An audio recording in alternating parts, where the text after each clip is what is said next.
Welcome to this session. Welcome to this session.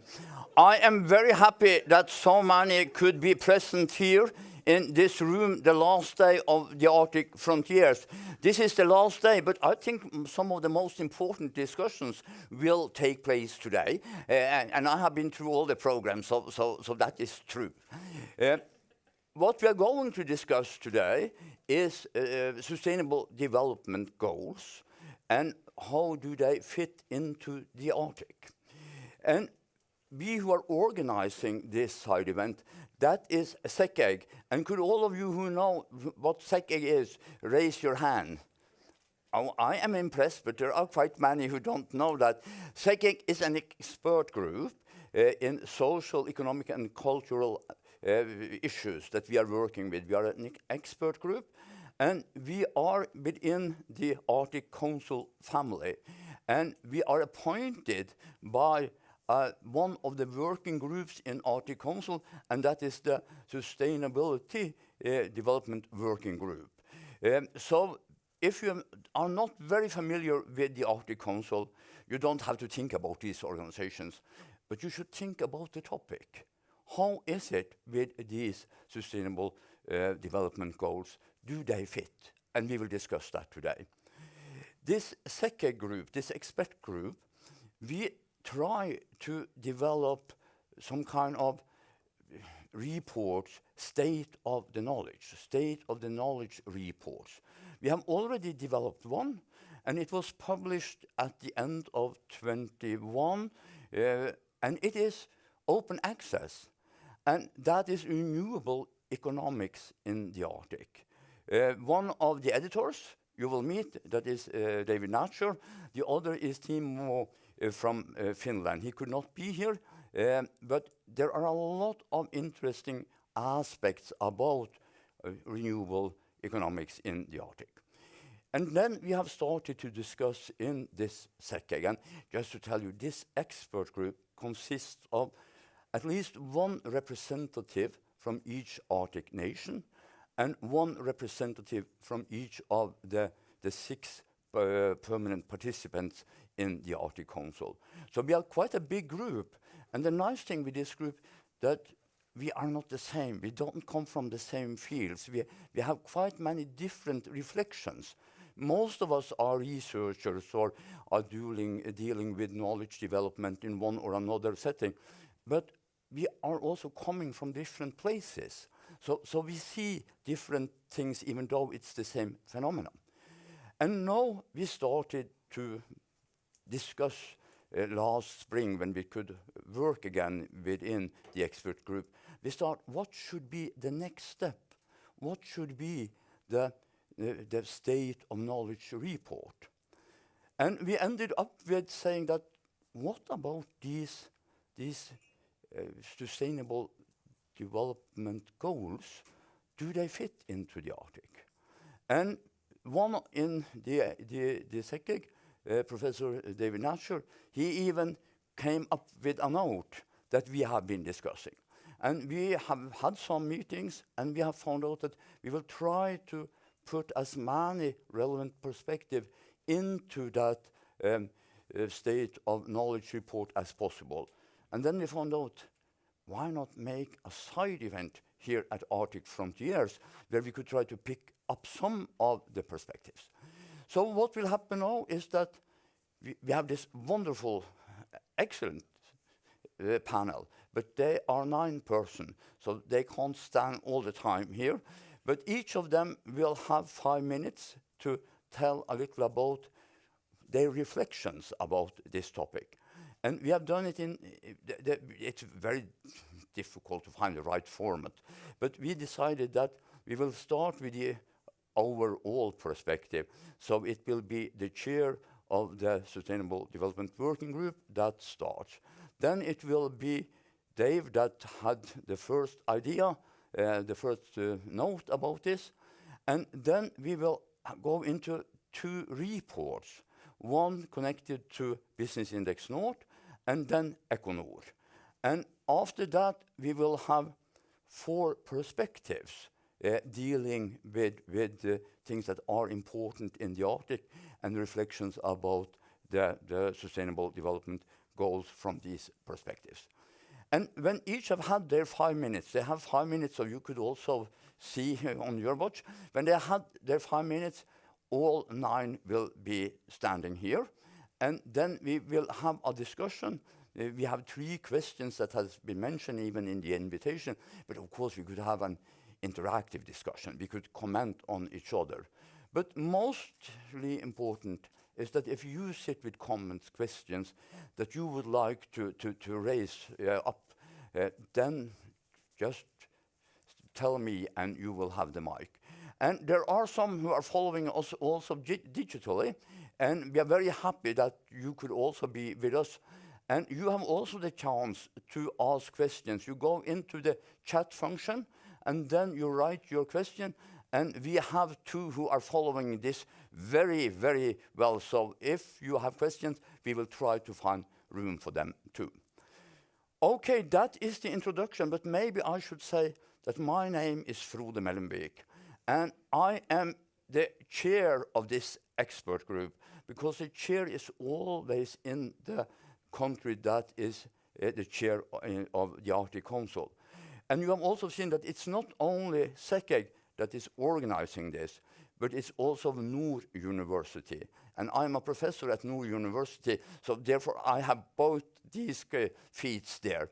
And the reason why it's Nord University is that at Arctic Frontiers, partners are allowed to have side events. And SECEG is not a partner, that is not an institution that could be a partner, but Nord University is a partner, so therefore we were allowed to be here. Okay, then I think we have all what we need before we start up. And I will not give very deep presentations. I know that some are very good at presenting each speaker. That is not my strength. There I'm not so very good. So I will ask each of you to say a few more words about yourself if you wish that. That could be relevant too. But then we start, and Inga Nyhammer, you are the chair of the Sustainable Development Working Group, the SDWG, and you are the boss for all of us in SECEG. So please, the floor is yours.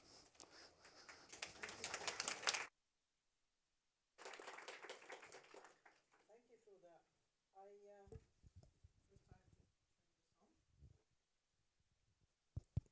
Yes, it works. I admired your phrase of standing on 2 feet. So am I, and you can see it up here on the screen. I'm chair of the SDWG, and I represent the Norwegian Ministry of Foreign Affairs. But in this context, I actually stand on only 1 foot, because it's as chair of the SDWG that I am here today. Even though also the SDWG normally follows the chairship of the Arctic Council as such, and that's why I was appointed. The SDWG, the Sustainable Development Working Group of the Arctic Council, is concerned with the human dimension of Arctic affairs. It has a unique mandate. It's the Arctic Council's dedicated forum for addressing sustainable development across Arctic states and indigenous communities.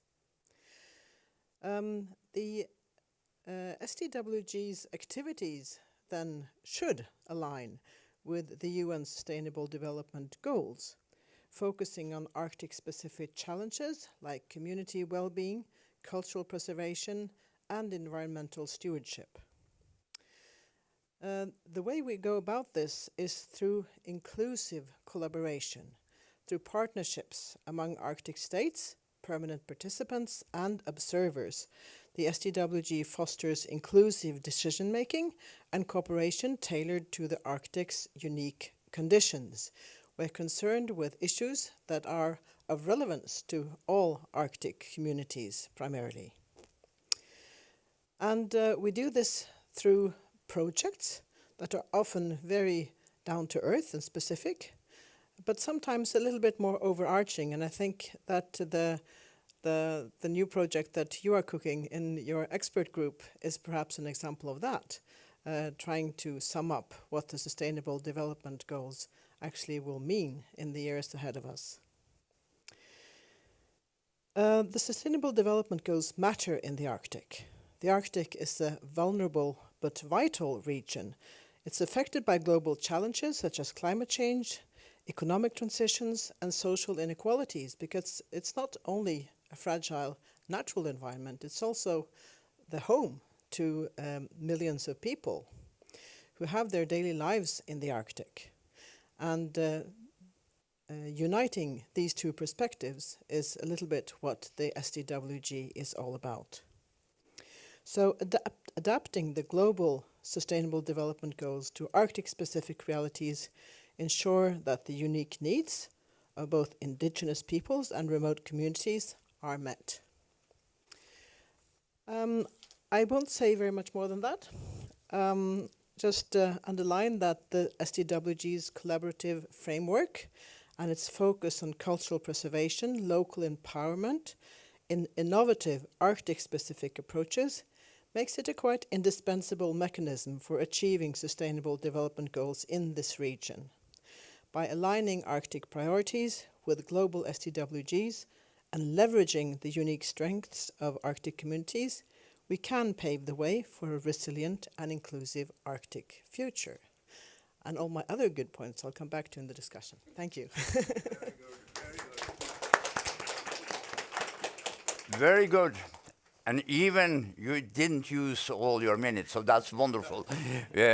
No, then we will continue. And as I mentioned, the SECEG, the expert group, has a representative from each Arctic nation and from each of the PPs. The next one is David Natcher, and you are a professor, but you are a Canadian, so you are representing Canada in the expert group. Please, the floor is yours.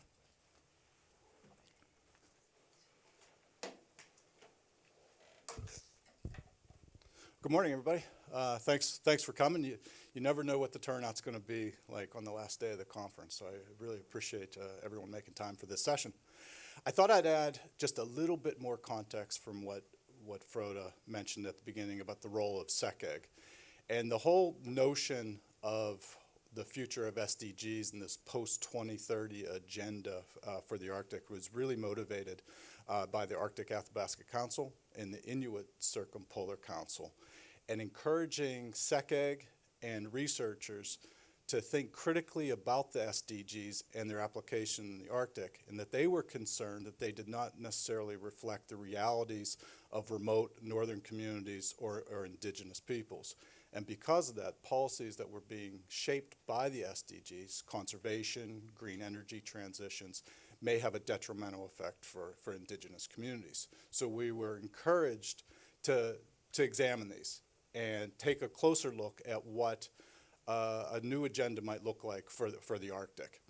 And at the same time as the PPs for the SDWG were encouraging us to go this direction, scholars were also really critiquing the SDGs in the context of the Arctic. Peter Skold, in particular, wrote a really important paper in 2018 calling for specific Arctic SDGs and indicators that better reflected local conditions. His argument was, one, there's a lack of data actually to monitor SDGs in remote regions. Two, the exclusion of indigenous peoples was really, a challenge for developing relevant SDGs for the Arctic. And he asked, scholars, communities to rethink these. At the same time, there was there's over 80 papers published critiquing the SDGs through an indigenous lens, saying that indigenous peoples largely were excluded from the development of the SDGs. When they were engaged, they were required to conform to the institutional norms of state governments. In the end, they really excluded kind of the cultural elements of sustainability, which are at the core of indigenous livelihoods in the Arctic. Another criticism of the SDG process was that indigenous peoples largely were treated as stakeholders and placed alongside non-government organizations or the business community, which undermined any kind of territorial claims or rights that indigenous peoples might have to these areas, and be not a stakeholder, but a rights holder in this process. And the SDG framework advanced that notion of stakeholder or an interest group rather than a rights holder as recognized by UNDRIP.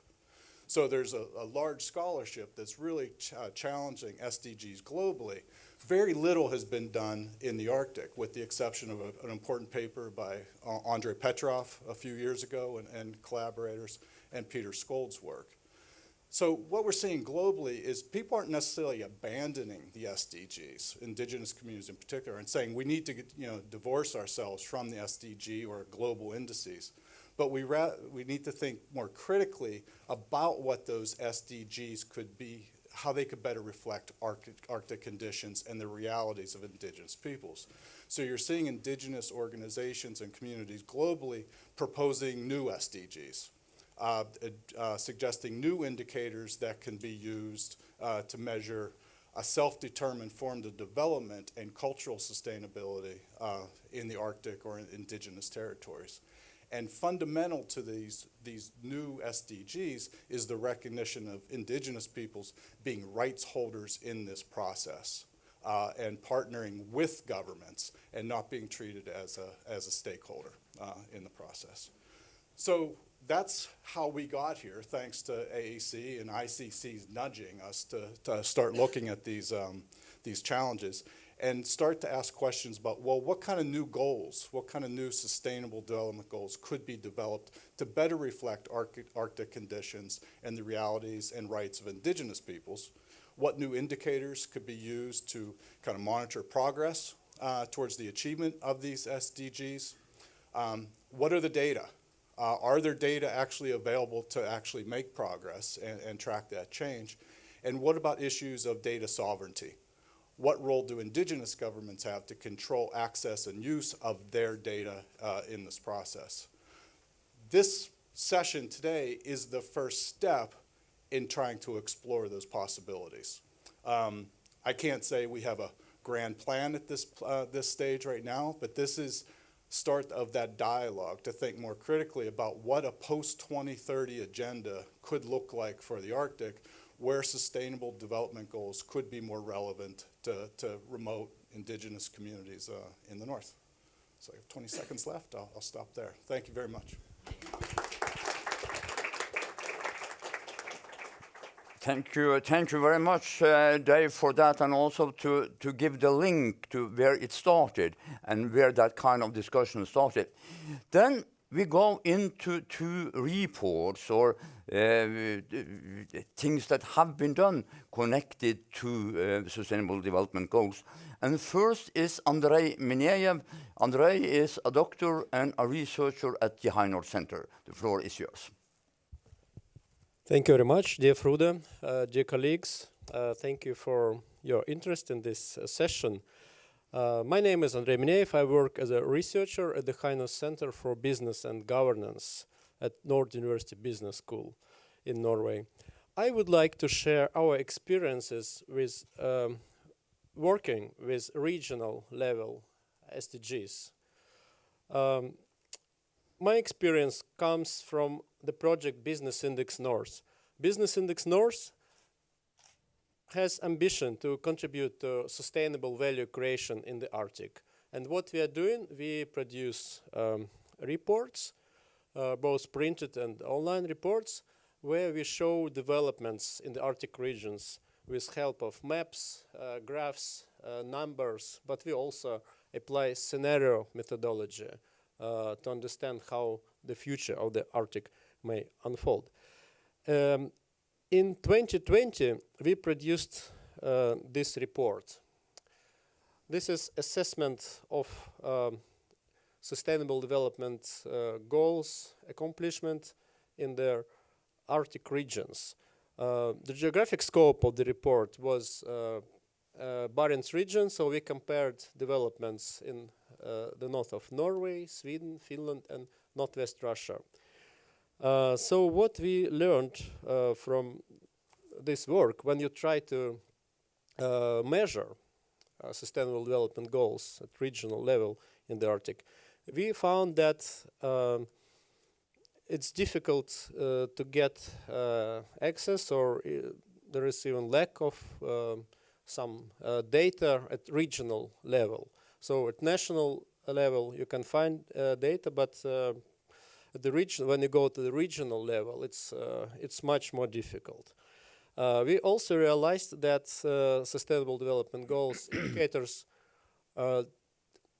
do not include Arctic-specific indicators. At least what we saw when it comes to societal and economic development, there is lack of demographic indicators, for example, which are very important for the Arctic regions. Yes, and at the same time, we saw that there is quite a big difference between nationwide score and regional score when it comes to Sustainable Development Goals. Norway, as a country, has a very high score when it comes to SDGs. But if you look at regional level, county of Finnmark, for example, then the situation is worse than national level. So there are in-country differences, and it applies to all Arctic countries. There are quite serious in-country differences. For example, we lack in many Arctic areas, we lack R&D in business. GDP per capita is lower than the capital areas or the country average areas. Levels of education, sometimes inequality. So there are serious differences. And then in 2022, we made a new report which was focusing specifically on Northern Norway. Again, it was assessment of Sustainable Development Goals, and the contribution of that report was that we went down to level of municipalities. And when we looked at municipalities, then we saw that there are big differences also within regions or counties. For example, Nordland, Troms, Finnmark are counties, but they have also municipalities, and the situation is very diverse. For example, we know from this work that in Northern Norway, about 15% of children live in areas which are remote or very small communities, where in general there is quite low level of education among population, low income, no access to comprehensive schools. So these kids, like 15 kids of Northern Norway, live in conditions which are kind of disadvantaged compared to what we assume as a Norwegian standard. So going down to municipality level is very important as well. And then we did some policy implementation studies, how this SDG agenda was implemented in Norway. And we learned that the approach is pretty much top-down. It comes from this United Nations SDG framework, which is one-size-fits-all approach, then a strong Norwegian state commitment to SDGs, and then strong political will the Norwegian government to implement, and then the government, it's already in 2016, Norway published a voluntary report, one of the first states who published voluntary report on SDGs to raise awareness, and the government decided that the SDGs should be implemented in the strategies of municipalities. And we found out that smaller municipalities, which are quite many of those in Northern Norway, have difficulties. They lack simply resources, time, finance, intellectual resources to implement in the SDGs and the strategies. So yeah, when you start to measure these SDGs going down to regional, municipal level, so you can see some interesting and important shortcomings of this framework, and hopefully we can discuss today how we can improve this approach and include more like bottom-up initiatives. Thank you very much.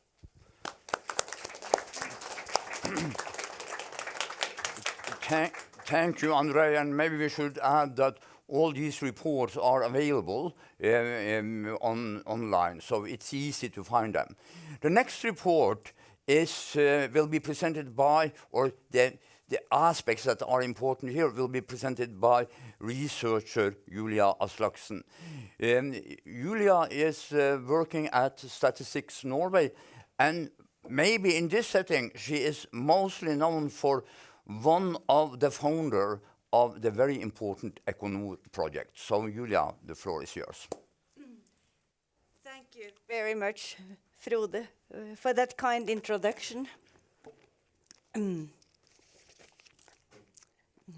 So my introduction will be the 4 previous Equinor reports, supported by the Norwegian Ministry of Foreign Affairs, Canadian Ministry, Nordic Council of Ministers, and since the very beginning, this work was initiated by the Sustainable Development Working Group.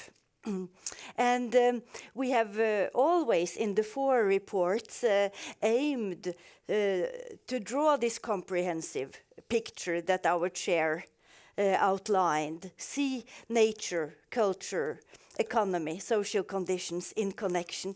But for the new report, Equinor 5, for the first time we will have a new chapter especially dedicated to the sustainable development goals in the Arctic. And the new report, it will appear on May 12th at the completion of the Norwegian chairship of the Arctic Council. So today I will give you a glimpse into the thinking of this new SDG chapter, and I'm the stand-in for my colleague Live Rognerud at Statistics Norway, Kara Williams at Statistics Canada, and David, who gave us the background, the factual background for the chapter. And we also have contributions from Andrei and your team, Business Index North, contributing to this chapter. Next, please. Or, yeah, thank you. And as you said very clearly, Andrei, the work started from a top-down perspective. It was a great international achievement to be able to agree on the SDG framework, goals, targets, and indicators. And of course, already from the beginning, it was discussed what is the regional relevance of the framework, and also how the challenges are so different in the different regions of the world. And we think it's very interesting now that my colleague who's joined the Equinor work also is the contact point from Norway into this international work. So she sees the challenges, the shortcomings of the global framework, but also the possibilities to be in dialogue with the global framework, how to make it regionally relevant. What is the work ahead of us?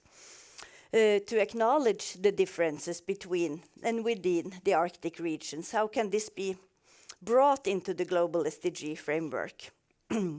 And Canada already has experience with the Arctic and Northern Policy Framework and Campaign 2000 to have experiences on the local and regional levels. And there has been different strategies in the Nordic countries, but as Andrei explained very well, it is very challenging for the small administrative units to mobilize this data. Next, please.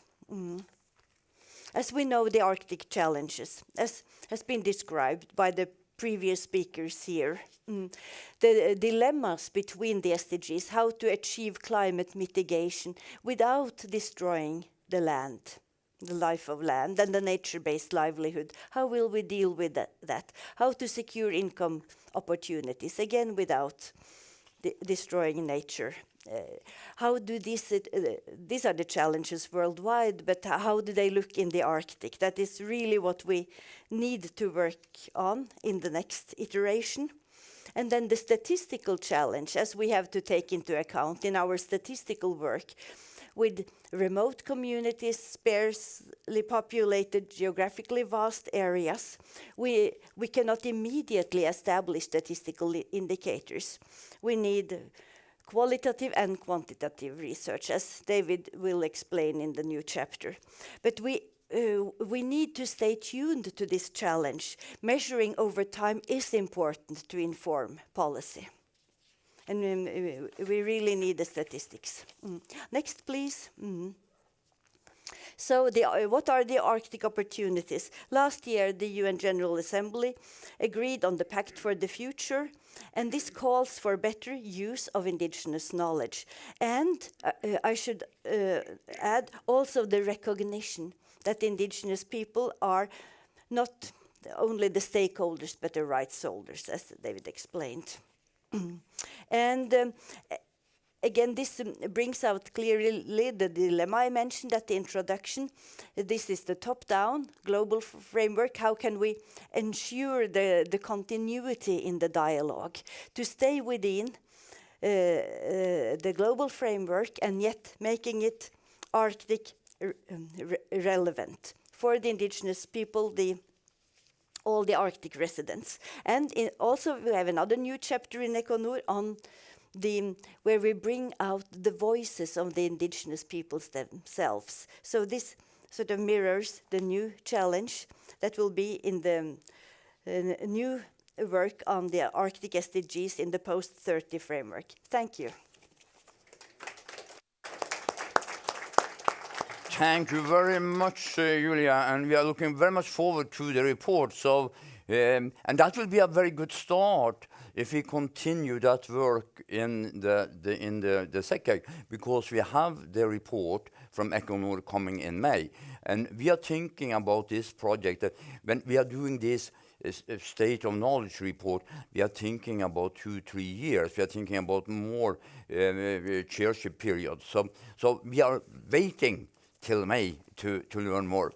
Now we have heard from 2 reports, and the next is now 4 perspectives. And I am very happy that we can bring in young people. You are all young for me. We are all young for me. But even the young people. And we have Maria with us, Korkuli. And Maria is a recent master. And she did her master degree connected to SDGs and then on local perspectives on that. So please, Maria. Thank you.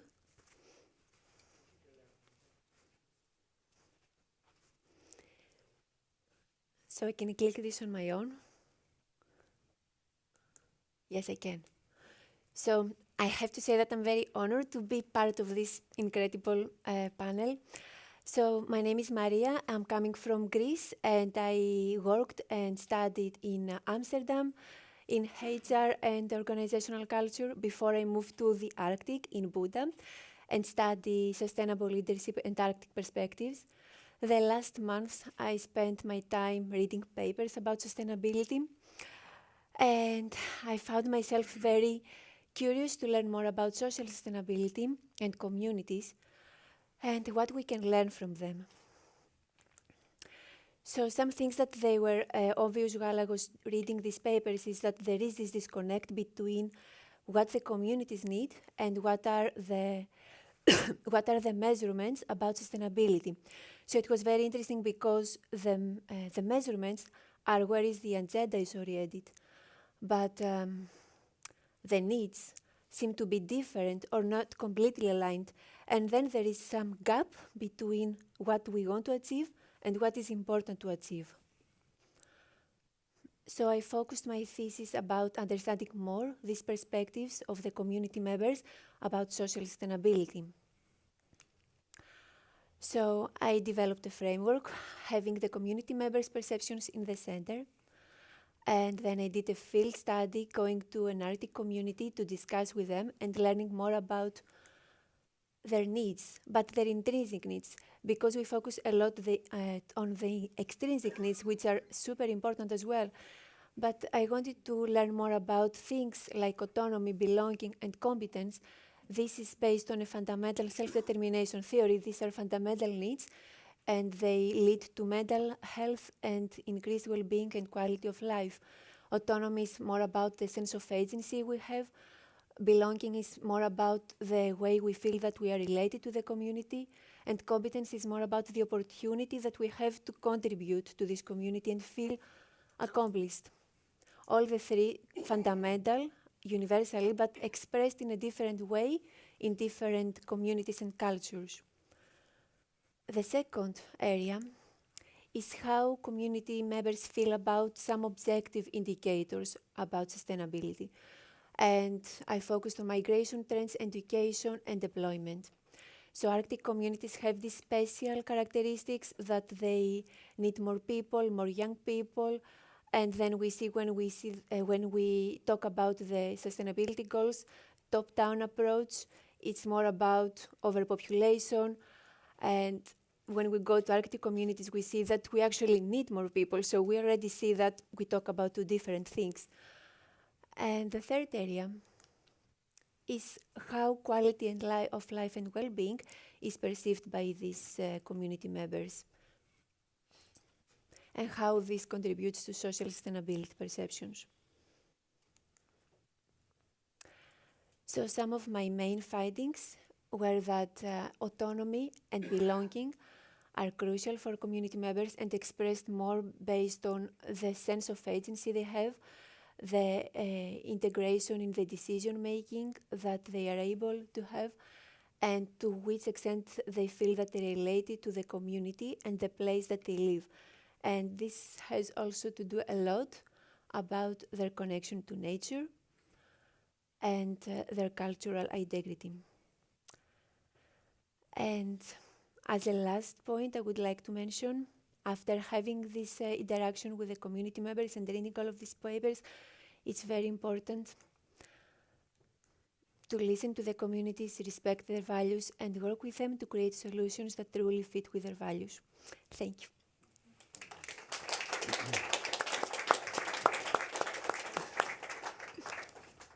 Thank you very much, Maria. Very good also to have this very, very fresh report, very interesting aspects, and we will, I'm sure we will come into them when we are doing the discussions. The next perspective is connected to gender issues. And I'm very happy that Elisabeth Ljunggren could do that presentation. Elisabeth, she is a professor and a dean at the social faculty at Nord University. Yes, please, thank Elisabeth. you, Frode. Thank you for the invitation. Yes, I'm going to say a little bit more about gender equality. And in my research, I've been doing gender studies in entrepreneurship and innovation, so I'm not a gender researcher, but I have used gender theory into my special interest subjects or research interest. So first a disclaimer, because in this speech I will do it simple and say with SDG 5 I understand gender equality as in the old-fashioned way. It's a thing about looking at men and women. So just so we have that clear. I know it's a lot of other perspectives. Further on, my primary focus today is on economic gender equality. And that's also a bit old-fashioned perspective, because I think that all individuals and women as well should have economic independency, which makes you also kind of a free human being. And of course, equal pay for equal jobs or for jobs are crucial in this. And we know in Norway that women earn 84% of men's wage, and the situation in Sweden and Finland is quite pretty much the same. And I guess it would be a big surprise if it would be very different in Alaska or Canada or Russia, or Iceland will be the same as well. So, and the explanations for these are very many, and some of the primary explanations for this wage discrepancy is that at least women in the Nordic countries work in the public sector, while men work in private sector. And it's also about high and low status occupations. And a lot of women work part-time as well. So, but anyway, it's gender equality, economic equality. So, we were presented with 3 questions. So, when I started to think about these, I thought, okay, let's first make a clarification. What is gender equality? And in this sense, I would say that men and women should have the same rights and opportunities in society, and that's quite well acknowledged as a gender equality goal. What is, and it came a very interesting report on gender equality in the Arctic in 2021, which highlights 6 key dimensions: law and governance, security, gender and environment, migration and mobility, indigenous gender, violence, reconciliation and empowerment, and fate control. That's the issues raised in that gender equality in the Arctic report. However, looking at the Global Gender Gap Index, they use 4 key dimensions. And this is what lacks in the previous one: economic participation and opportunity, educational attainment, health and survival, and political empowerment, which are partly overlapping the other one. But economic participation is and opportunities are crucial in this gender equality, economic gender equality. So, coming to economic participation and opportunities, I had to look into the Global Entrepreneurship Monitor report from 2024, which is quite global, although not all countries in the Arctic are participating, but Norway, Sweden, Canada, and USA are. And not surprisingly, or perhaps for some, male entrepreneurship is higher in all those 4 countries than for women, but they have in 2024 also looked at established business owners. And they find that it is even lower for women when you come to established business owners. So something happens from when you start up a business until it has been living for a while. And this is one issue I think is very important, because then we come also into how businesses or entrepreneurs are supported from both private and governmental funds, for instance. And I know for a fact, and I have out of time, that this is very different between male and men entrepreneurs. And also, as a last thing, entrepreneurship is not an easy way to economic independence. I have to warn about that. You have necessity entrepreneurship. You have to become an entrepreneur. And you have opportunity entrepreneurship. You want to become an entrepreneur. And those 2 starting points for becoming an entrepreneur is very different. And do we know the difference between men and women in the Arctic? And then I'll take the rest of my PowerPoints when we come to the discussion. Thank you.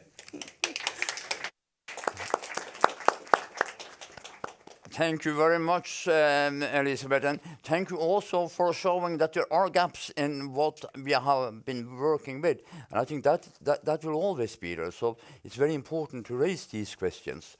Then the next person, it should have been Marina Tonkopoeva, who is connected to the International Center for Reindeer Husbandry.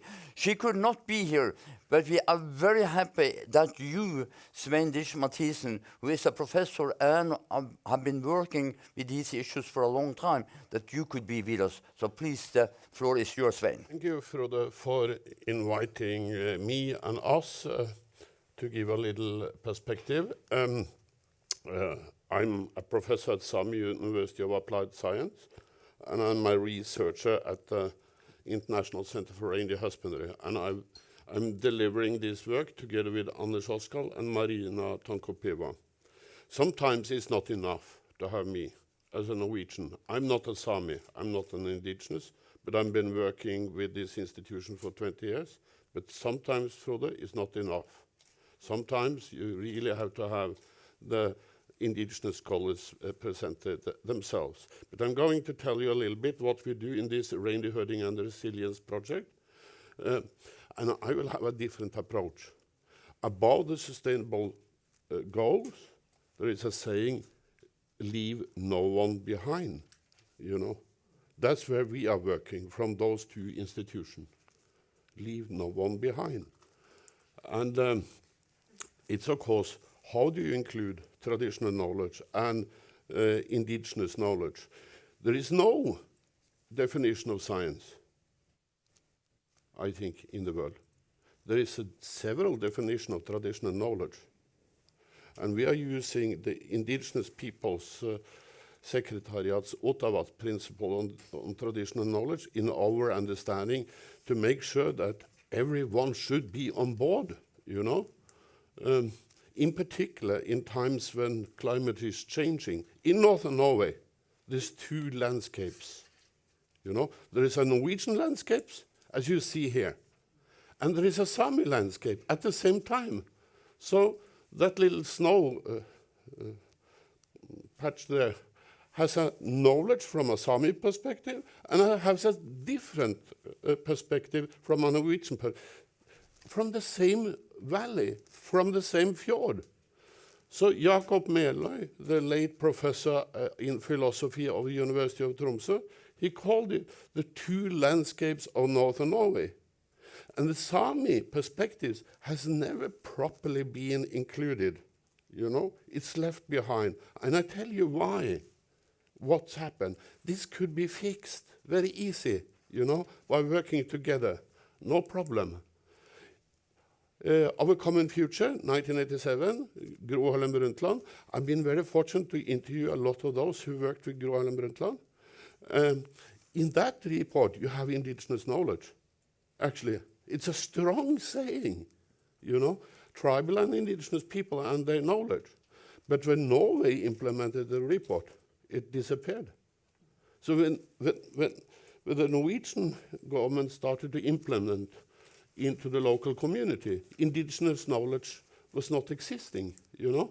So we made this report, Leaving No One Behind, Sustainable Development in Reindeer Husbandry.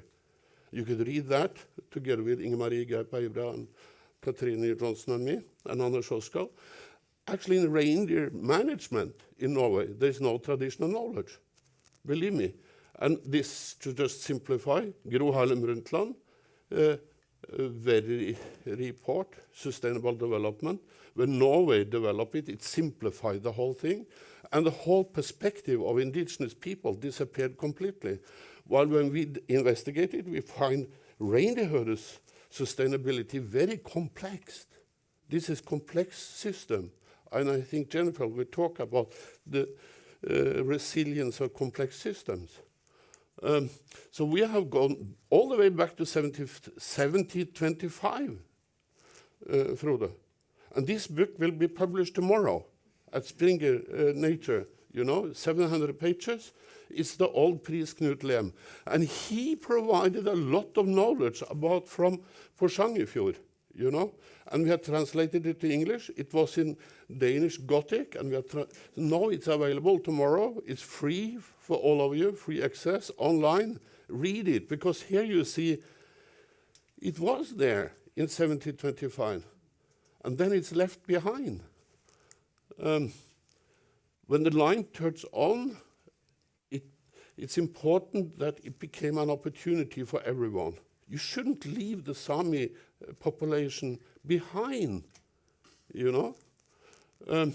We have produced a lot of PhDs, and that's been really challenging, a lot of work, a lot of hand banging from those two institutions. Very hard, and they are all reindeer herders, you see, but with a PhD. But to implement the knowledge of those products into the management system in Norway, it's almost impossible. It's very, very tough, you know. So that's my conclusion. Building institutions, that's the key factor. Building indigenous institutions is the key factor to make sure that nobody is left behind. So both the Sami University College and the International Center for Reindeer Husbandry has been recently been established, but that's the key, building competence locally. That's how we do it. Thank you. Thank you very much, Svein. Leave no one behind, and that it was very important that you reminded us about that. And tomorrow we all will go to open access, and then we will read the book. Okay, the last perspective is we call it some kind of resilience perspective on the Sustainable Development Goals. I'm very happy that Jennifer Spence, who is the director of the Arctic Initiative at Belfast Center, Harvard Kennedy School, could do that presentation. So the floor is yours, Jennifer.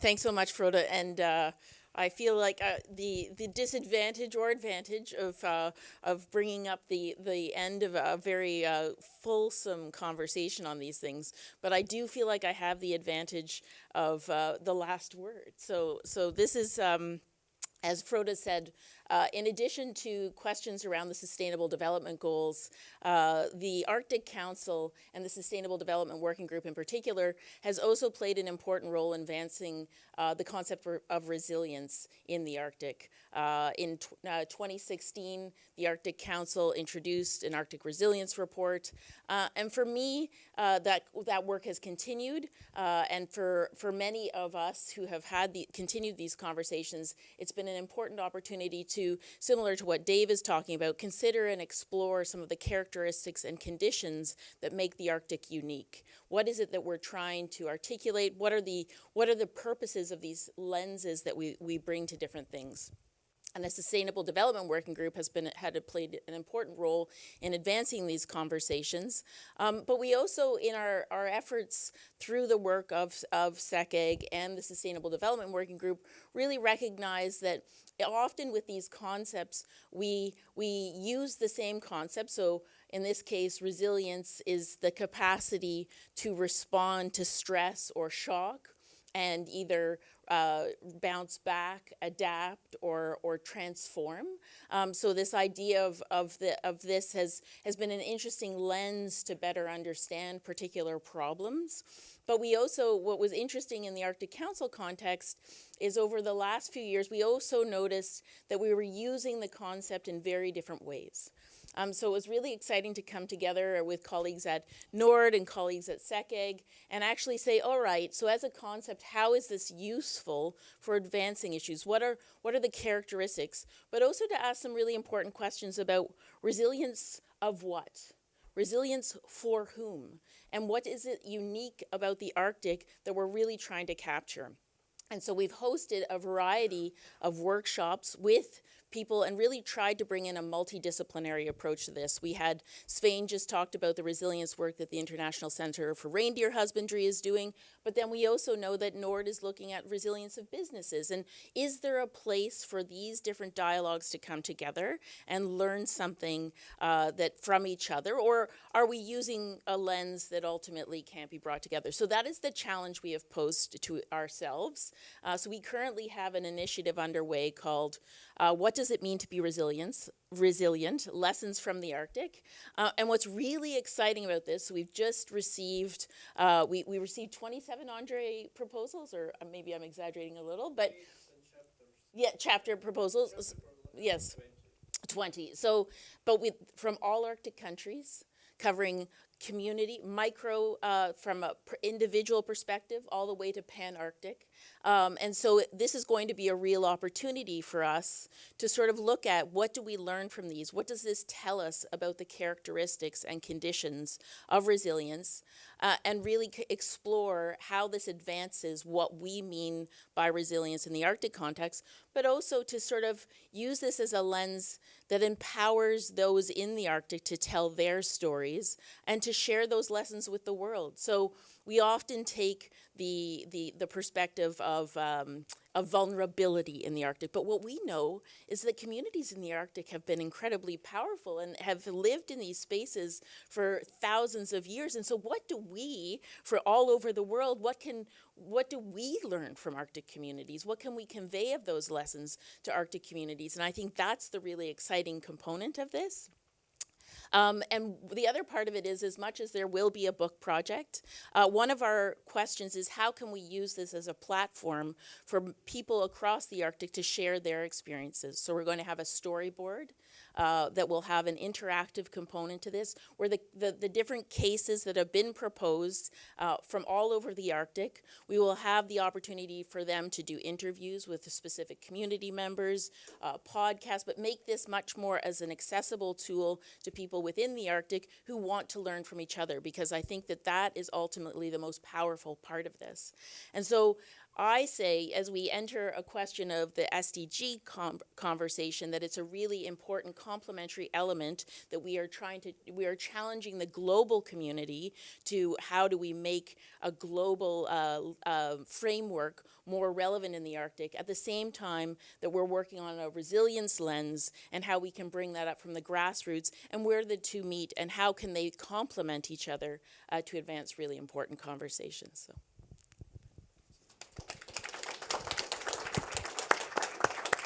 Thank you very, very much, Jennifer, and thank you also for reminding us about that.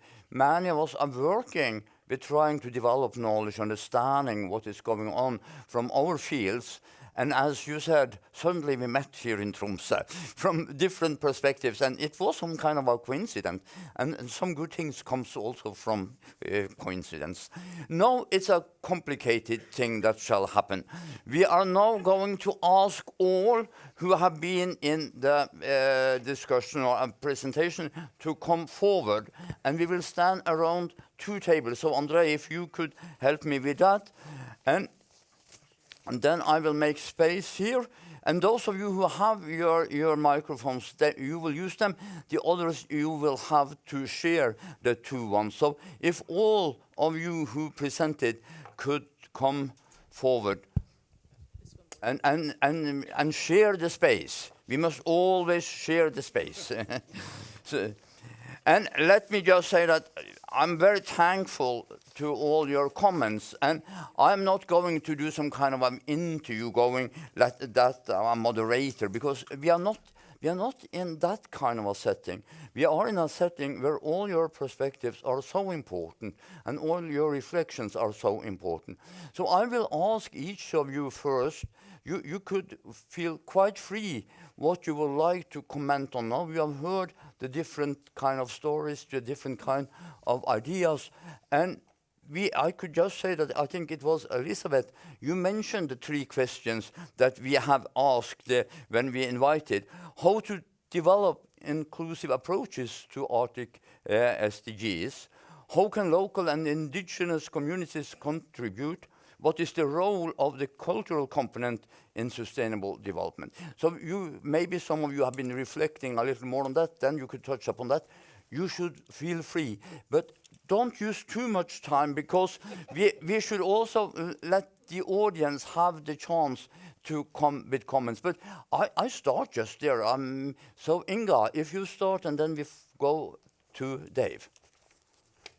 Well, I think one answer is kind of in the structure of the Arctic Council itself.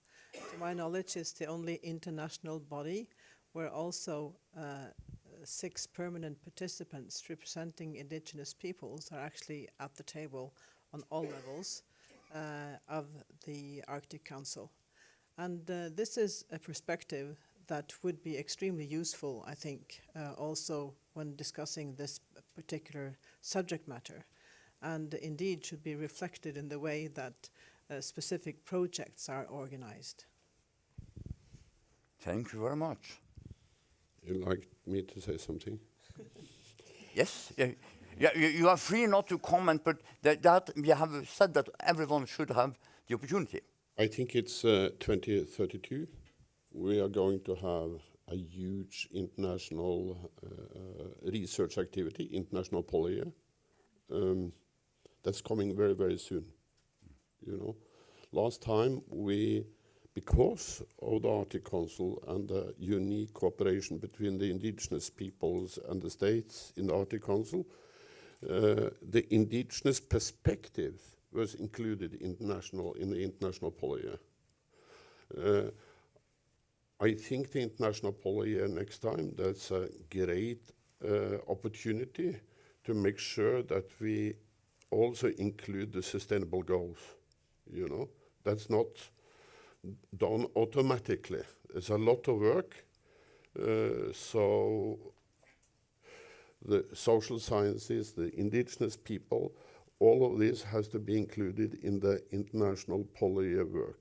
In Norway, we still have some work to do to make that happen. I was just wondering, how can local and indigenous communities contribute to gender equality? That's what I have been pondering about. And when I worked with this question, I looked into Sametinget, the Sami parliament. They have a gender equality statement from 2012. Perhaps they have a newer one, but I think and it deals with gender identity, violence in family relations, and sexual orientation. So I think from the gender equality perspective, I think one need to raise the questions among the indigenous people, for instance, and give their answers to this. Although, and I think it's also important to address the economic inequality, which I think will exist in all communities in the Arctic. One other thing I would like to say after being here yesterday and today, and all this talk about sustainability and indigenous people and the Arctic, and working with innovation, I think we need to think outside the box. And when I present ideas about entrepreneurship, that's within the box. But we outside the box, how do we think that the new economic system should be? Because I think that's the big thoughts we need to have. We can't do this within this existing economic system which has led us to where we are now. So I think actually that's one of the big issues we should think about. What is sustainable economy? So just to make that mark. Thank you. I have a brief comment about inclusivity. So how to create inclusive approach to SDGs. My education background is management, so I always try to think how to make it happen. What can we do to implement SDGs at the level of communities? Some observations I have. To develop this bottom-up approach, if we wanted, we need to delegate a lot to the level of community and give resources, autonomy, and responsibilities. But as I mentioned earlier, so there are quite many small communities which lack resources to do so, but we see some interesting examples like of bottom-up initiatives like clusters. For example, municipalities in Finnmark and Troms are some small municipalities with similar challenges. They talk to each other and they try to address these challenges as a group. It's sort of cluster approach. And leadership in Alta municipality, which is quite well-developed municipality, they think about including smaller communities and municipalities around Alta and make strategy altogether, and then Alta can help those other smaller communities. And I think level of fylke or region it's too general to manage it, and community municipality it's too small. But I believe in sort of clusters like urban rural clusters, communities around larger city, or clusters of similar communities, and also industrial clusters. So I think at the level of clusters, SDG strategy can be implemented from the managerial point of view. I would like to contribute to the second and the third question about how we can collaborate and why culture is important. And I think in terms of collaboration or communication, how we can do this, I think it might be helpful if we start having an orientation towards finding a point of reference, something that it's important for both sides, if we talk about sides, and a shared mission, because a lot of times I think we talk about things that they are important for some groups and important for some other groups, or government or communities, and I think that this is difficult for the conversation to continue because we are missing towards which direction. We need to find a shared point of reference where we want to go, and then to try to be aware about the different culture. This is the third question. Why is it important? Because culture is like this beautiful analogy that there is an iceberg, and then you see some things on the top, but there are so many things hidden. And culture is all about this. So we might talk about the same things and same values, but they might mean something different. And it's important to be aware about culture and these differences and how we can integrate them while we go to the towards goal.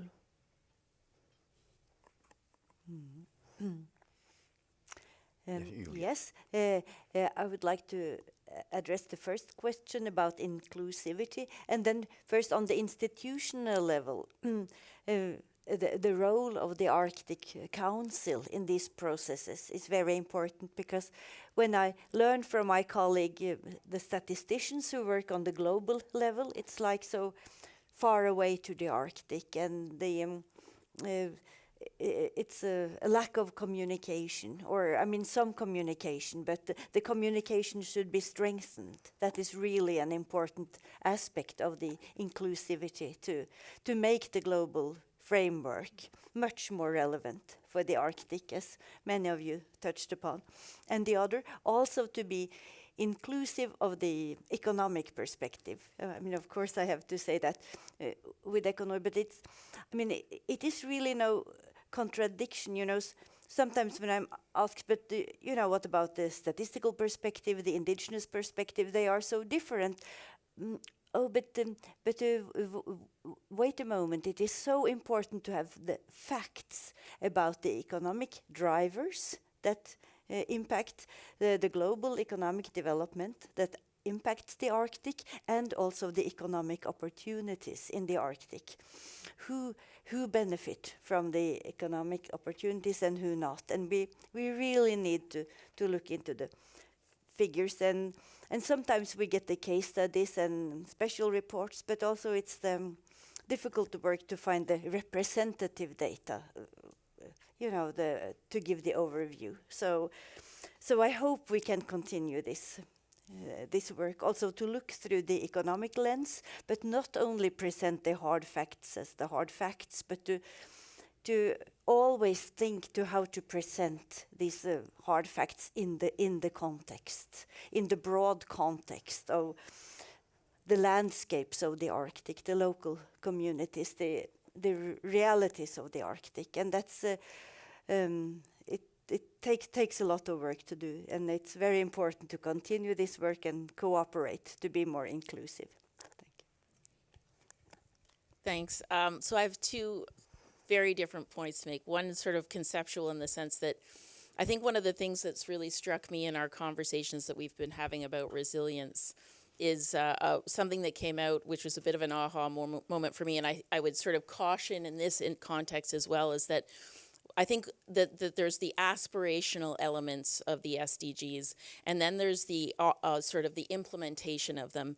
And when you get to the implementation, we need to acknowledge that with the SDGs, as with the concept of resilience, there are tensions. Some things can't be reconciled, and that is why I pose the question, resilience for whom, SDGs for whom, development for whom, because we need to be clear about whose agenda we are following, and be transparent about that. And through that inclusive process, we can bring different voices to the table, but the ability to be resilient in one context may actually create instability in another.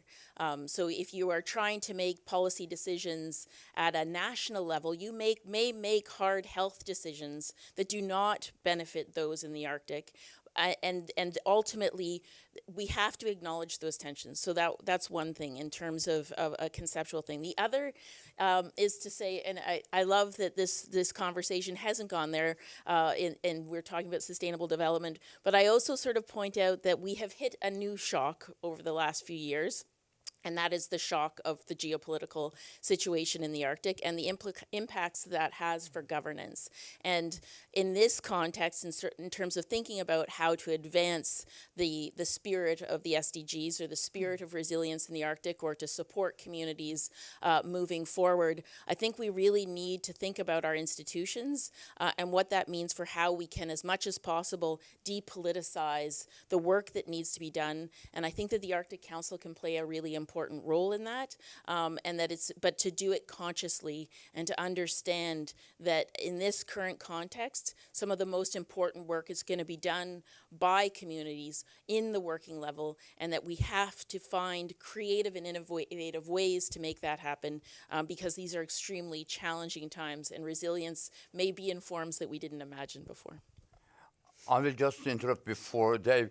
Now you have the chance to think. Yeah. So, but this is to say just before Dave. Now you should think about, would you like to ask questions, give comments, because after Dave has done his, then you will be allowed to do that. And also, if those who are following us digitally, if you have questions, go to the chat, and then we will try to make room for that. We have 15 minutes left. Now, Dave. I had something really important to say, and now I forget.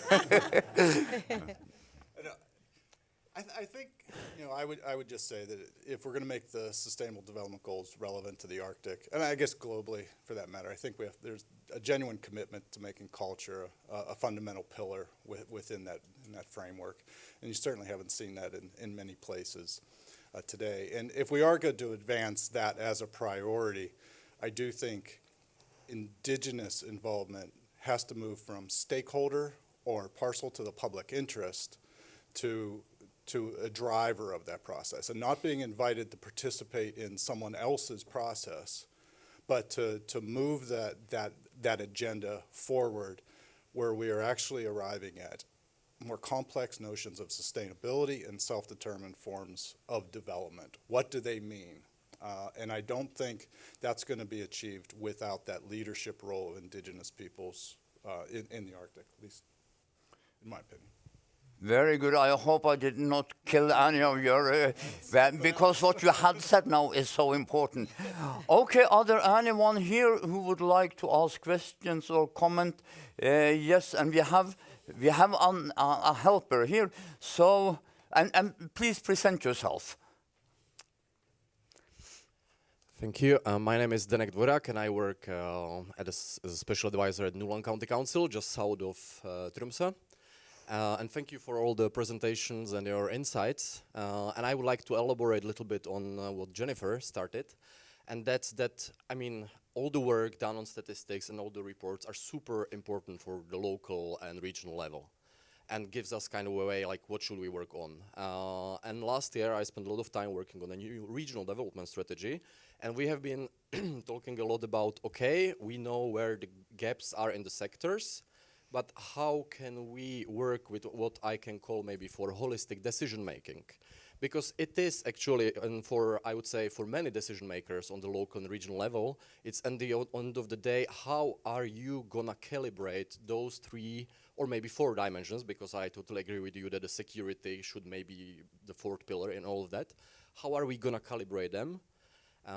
And how are we gonna resolve all those competing demands and competing goals? Because this is extremely difficult.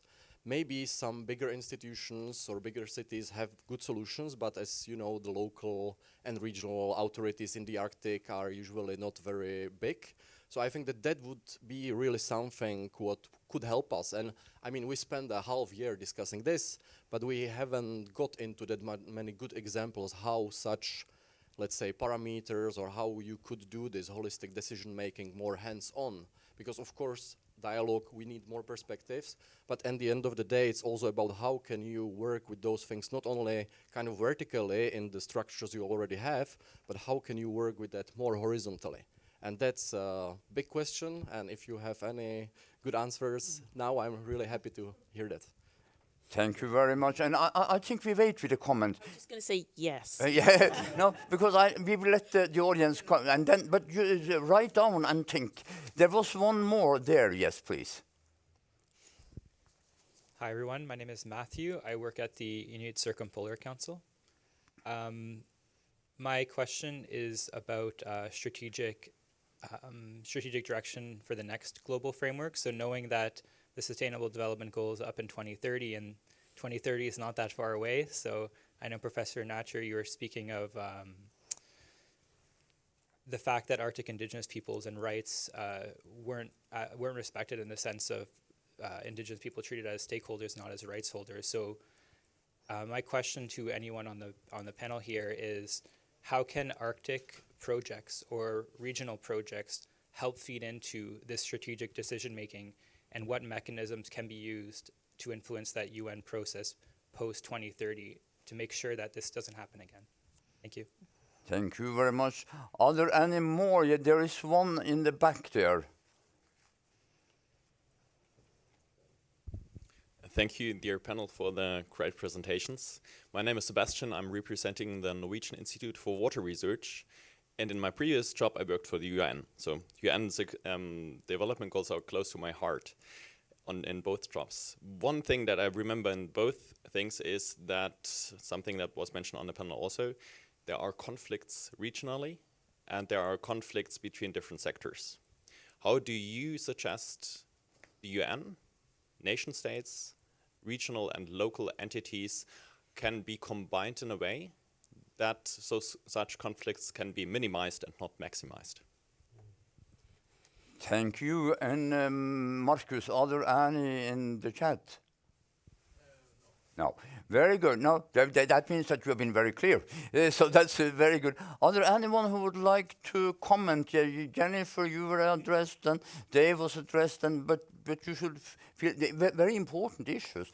Very important about how to handle this, and very important, as Matthew said, how should we work towards 30, and very important about the conflicts.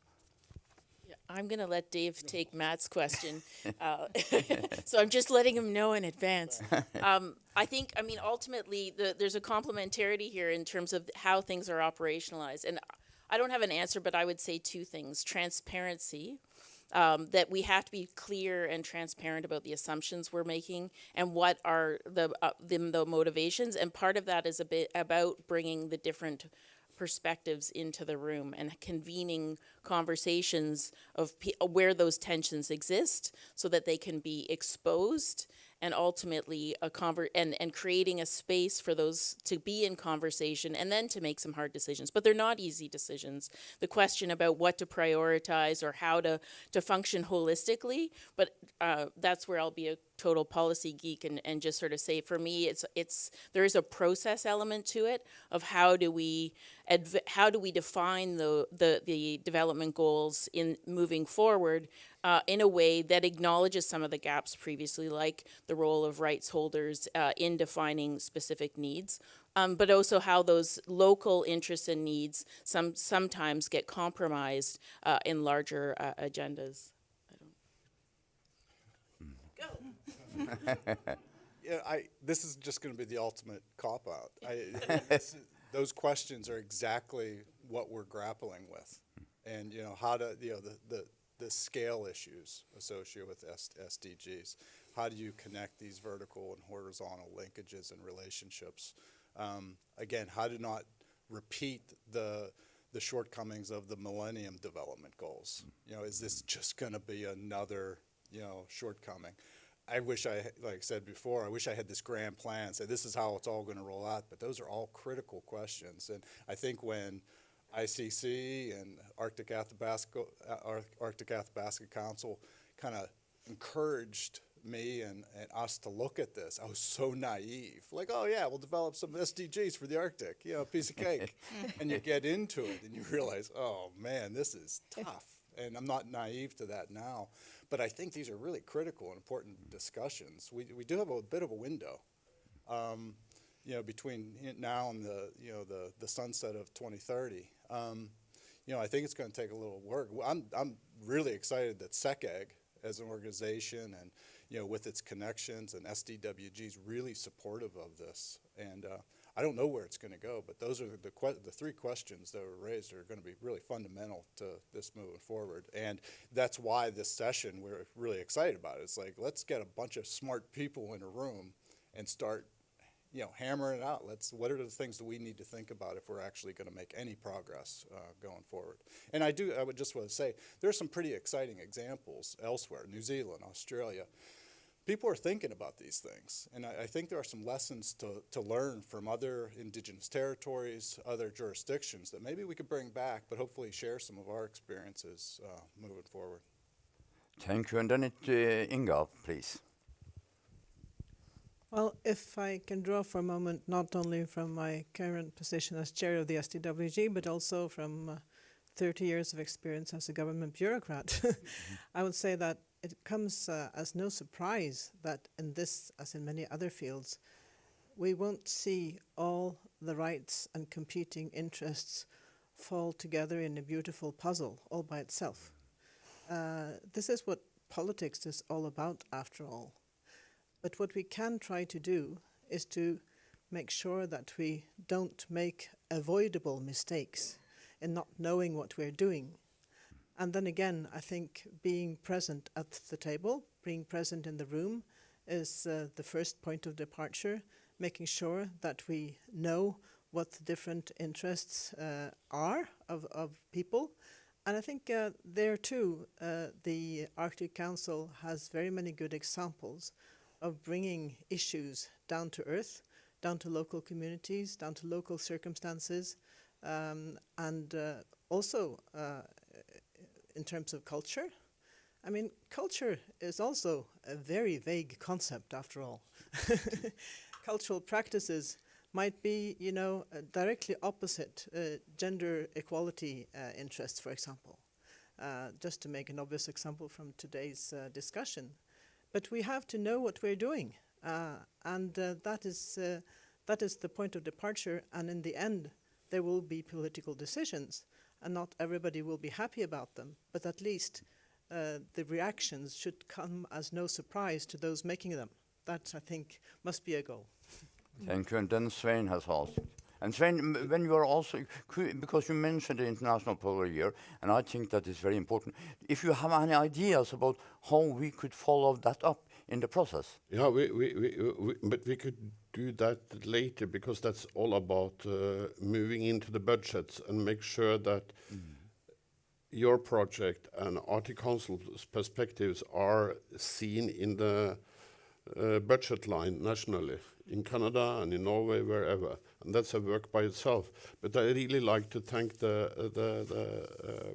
the comments, you know. Sometimes, I mean, most of us are used all our lives that science is the most important thing on Earth, you know. And we measure things, you know. Economic, I'm a biologist, you know, I'm a microbiologist, and we should measure things. But sometimes the rule of thumb is actually the best, you know. And this is the challenge when you are sitting in the Troms County and you are going to implement some holistic approach, you know, and I come and said, the reindeer herder come and said the rule of thumb, you know, oh, that's a very good reindeer. What do you mean? Do we need to weigh it? No, I know that's a very good, it gives 2 calves actually. We don't need to have it into statistics. Even Julia needs the numbers in her report, and this is my, and she's calling me every week. We need your number. But there is no numbers. There is a mental understanding of how to do this, and we have to include that. You know. So the answer is multidisciplinarity. You know, and get the silos down. You know, talk to each other. And I mean, Arctic Frontiers has changed all these years to the better. I was thinking, it's good. We are together, we are able to discuss this. The first years, my colleagues from Kautokeino were almost not invited in. Now it's everywhere. You guys accept the discussion of this. It's fantastic. So we need to break down the silos, but we see, for example, even at the universities in Bodø and here, it's very difficult to make multidisciplinary teaching programs. It's my headache this morning, and it will be tomorrow. But you are raising the right questions. Thank you very much, Sven. Then we have just 3 minutes, so very, very short, Julia.